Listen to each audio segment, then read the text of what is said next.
বেশ কিছুদিন থেকে এগুলা ওয়াশ করা হন না। এই যে রিজার্ভার হইন বা ট্যাঙ্কি হইন, আসলে বোরিংয়ের জল তো। তো এগুলা ওয়াশ করতে লাগে বছরও ২-৩ বার, মিনিমাম ২ বার করতে লাগে। মানুষ দি করা নিয়ে ২০০-৪০০ টাকা নেয়, কিন্তু মানুষ পাওয়া যান না। তো একটু রাগ করে নিজেও লাগলাম। দেখুন অবস্থা, ফিল্টারের অবস্থা বা বালুর অবস্থা বহুত খারাপ হয়ে গেছে। যদিও ফিল্টারের অবস্থা বহু খারাপ হয়ে গেছে দেখা যায়, কিন্তু জল তেমন খারাপ হইছে না। জল খারাপ না হইলেও একটু খারাপ হওয়ার দরের এরকম ভাব। বা রিজার্ভার টাঙ্কি যেটা এটা দেখুন রিজার্ভার এমন খারাপ হইছে না, জল ঠিক আছে, কিন্তু একটু ময়লা নিচে বই গেছে, বালুগুলা আই গেছে। এই দেখুন জল কিন্তু পরিষ্কার, সম্পূর্ণভাবে পরিষ্কার। তো এটা আসলে ওয়াশ করতে লাগে, ওয়াশ হইছে না, মানুষ লাগাইয়া ওয়াশ করতে লাগে। সবসময় মানুষ লাগাই ওয়াশ করি, ৩০০-৪০০ টাকা এরকম নেয়। কিন্তু এরকম এখন সমস্যা হয়েছে, মানুষ পাওয়া যান না। মানে ওয়াশ করার মানুষ বহুত কুজানির পরেও মানে পাওয়া যায় না। এই কাজের মানুষ পাওয়া যান না হয়ে বহু দিন হয়ে গেছে।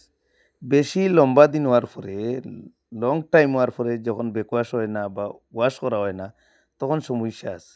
কারণ আমরা জেনারেলি আজকাল প্রায় বাড়িতেও বোরিং আছে, এটা কমন হয়ে গেছে। কারণ ব্যক্তিগত পিএইচই বানাই লিছে মানুষে, পিএইচির উপরে মানুষের ভরসা নাই, আস্থা নাই। পিএইচই জল জীবন মিশন, এই মিশন সেই মিশন, সাপ্লাই দিব নি না নি, যার কারণে সবে ব্যক্তিগত পিএইচই বানাই লিছে বোরিংয়ের মাধ্যমে। সুতরাং আজকাল ইটা তো আর কমন ব্যাপার, প্রায় এক বাড়িতে মানুষের বোরিং আছে।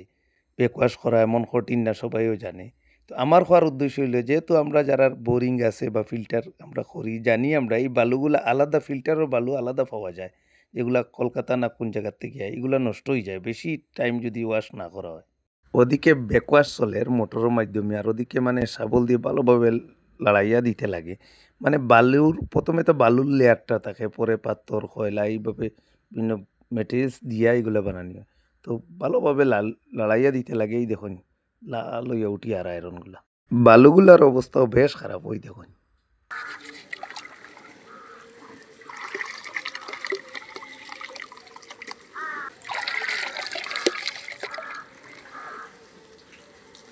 নেক্সট প্রসেস হইল গিয়ে এই জলগুলা ফেলানো। এগুলো আসলে জল না, ডাইরেক্ট আয়রন। কি অবস্থা দেখলেন নিচে, কিভাবে মানে লাল হয়েছে।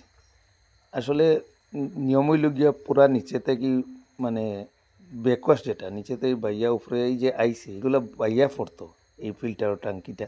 কিন্তু নিজের সময়ও কম, আর যদি লাইন যায় কি, কারেন্ট যায় কি, তো সমস্যা হইব, আবার নিচে যাইব গিয়া। যার কারণে একটু তাড়াহুড়া করে এগুলো পালাই দিলাম। এরপরে এই রিজার্ভার টাঙ্কি যেটা, এটা পুরা কুলিয়া আর কি, পুরা জয়েন্ট বা বাল্ব কয় কিগুলা কুলিয়া, পুরা কুলিয়া এটারে নামাই দিলাম। তার জায়গাতে নামাইয়া পুরা ভালোভাবে ভিতর ওয়াশ করলাম। যদিও ভালো করে প্যাক করা থাকে, বাইরে দিয়ে একটু ময়লা বা খোলা জায়গার তো জল থাকে, সবসময় জলের কারণে শেওলা এগুলা পড়ে যায়, তথাপিও ভিতর ভালোভাবে ওয়াশ করলাম।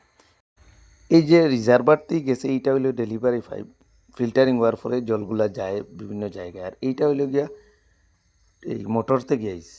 এই বিষয়টা তো একবারে সোজা, সবাইও জানি, কিন্তু আমার দেখানোর উদ্দেশ্য হইলো ব্যাকওয়াশটা এমন কঠিন না, কিন্তু বালিগুলা লড়াইলে বা সব যদি এই যে আপনার ফিল্টারিংয়ের পুরা ফিল্টার সিস্টেম লড়াইলে একটু কঠিন হয়ে যায়। এই যে ফিল্টার হইয়া এটা তাইয়া রিজার্ভারও পড়লো, এটা তো আমরা জানাও আছে। রিজার্ভারও এই যে এটা পড়লো, মানে রিজার্ভ হইলো, পরে তো ডেলিভারি হইলো।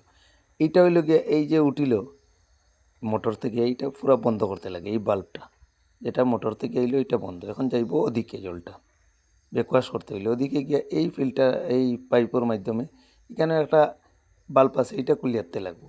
তখন জেনারেলি তো উপর থেকে ফিল্টার হইয়া ট্যাঙ্কিতে, এই উপর থেকে ফিল্টার হইয়া ট্যাঙ্কিতে ইয়া রিজার্ভ বলে। এখন যাইব উল্টা, নিচে থেকে উপরে দিই, এটা হইল গিয়ে ব্যাকওয়াশ। এইটা বন্ধ আছে, এটা ডাইরেক্ট ইয়া এই যে উপরে ফিল্টার উপরে, এইটা বন্ধ। এখন নিচে দিয়ে যাইব, নিচে দিয়ে গিয়া উল্টা মারবো, এটার নামও ব্যাকওয়াশ। আসলে এটা কম দিনে যদি করা হয়, 3 মাসে 4 মাসে, তখন আপনি এই বাল্বটা বন্ধ করে এরকম ব্যাকওয়াশ মারলে, এই যে উপরে দিয়ে মারলে ওই যায়। অত বালু সালু এগুলা লাগাইতে লাগে না। এই সমস্যাগুলা করা হয় যদি বেশি দিন হয়, তখন তো আর বেশ সমস্যাত করতে এমন কষ্ট লাগছে আর কি। প্রায় 3 ঘন্টার উপরে কাজ করছে, এখন দেখি কীভাবে পরিষ্কার হইল জল,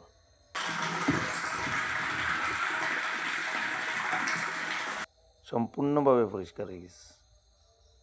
টাঙ্কিটাও সাফা করলাম, খুলিয়া পুরা লামাইয়া সাফা করছি, যার কারণে পরিষ্কার হয়েছে। আর এই দেখুন জল পুরা পরিষ্কার হয়ে গেছে। জল যদিও পরিষ্কার আছে, তথাপিও আরও একটা ফিল্টারের মাধ্যমে ফিল্টারিং করিয়া জল পান করা হয়, কারণ জলের মাধ্যমে বিভিন্ন ধরনের রোগ ছড়ায় আমরা জানি। তো এই ফিল্টারের মাধ্যমে ফিল্টারিং করার পরে দেখুন কীভাবে পরিষ্কার হয়েছে জল। ডাইরেক্ট টেপে থেকে লইলেও পরিষ্কার আছে, এগুলো অন্যান্য ক্ষেত্রে ব্যবহার করা হয়। আর পান করার ক্ষেত্রে এই ফিল্টারিংয়ের মাধ্যমে ফিল্টার করিয়া আসলে পান করা হয়। কীভাবে পরিষ্কার হয়েছে দেখুন। আমার আসলে লেবারটা কাজও লাগছে, 3 ঘন্টা মেহনত করছে।